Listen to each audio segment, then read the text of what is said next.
Un pain au four qui est prêt en moins de 15 minutes. Alors on va pouvoir commencer notre recette en ajoutant 150 ml de lait.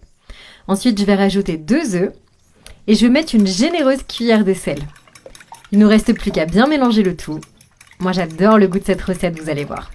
Donc une fois que vous avez terminé cette étape, il est temps de tremper le pain dans le mélange avec les œufs. Donc on va placer les tranches de pain sur une plaque de cuisson par la suite et on va pouvoir répéter et terminer l'opération avec toutes les tranches de pain. Voilà, donc de cette façon. Donc comme vous voyez, comme toujours, le procédé est super simple, super rapide.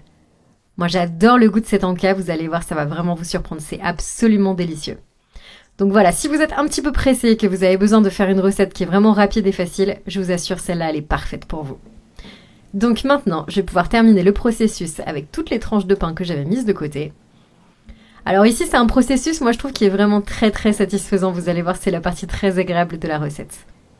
Donc une fois qu'on a terminé cette étape, on va pouvoir rajouter le fromage. Donc moi, j'ai rajouté des tranches de mozzarella sur le dessus. Moi, je trouve que ça fait vraiment la différence de rajouter du fromage avec cette recette.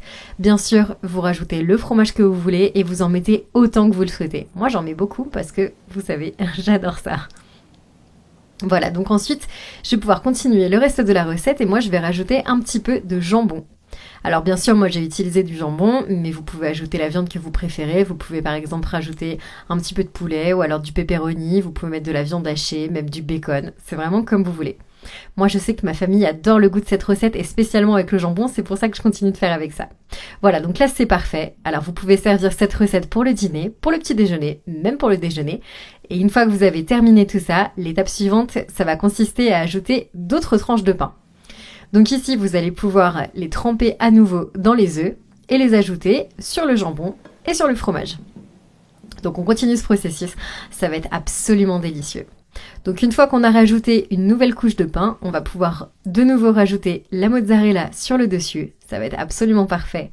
Moi j'en ai déjà l'eau à la bouche, ça me donne très envie de goûter.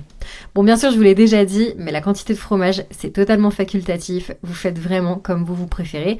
Et bien sûr, vous n'hésitez pas à ajouter d'autres types de fromage, si vous le préférez, vous pouvez mettre du gruyère, de l'emmental, du parmesan, c'est comme vous voulez.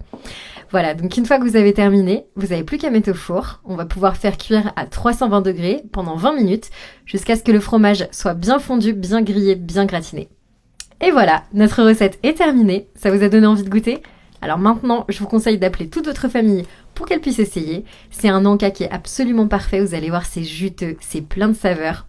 Le goût est absolument incroyable. Je vous conseille vraiment d'essayer chez vous et de le savourer en famille. Donc je vous laisse tester, me dire ce que vous en avez pensé dans les commentaires. Et moi, je vous souhaite un très bon appétit.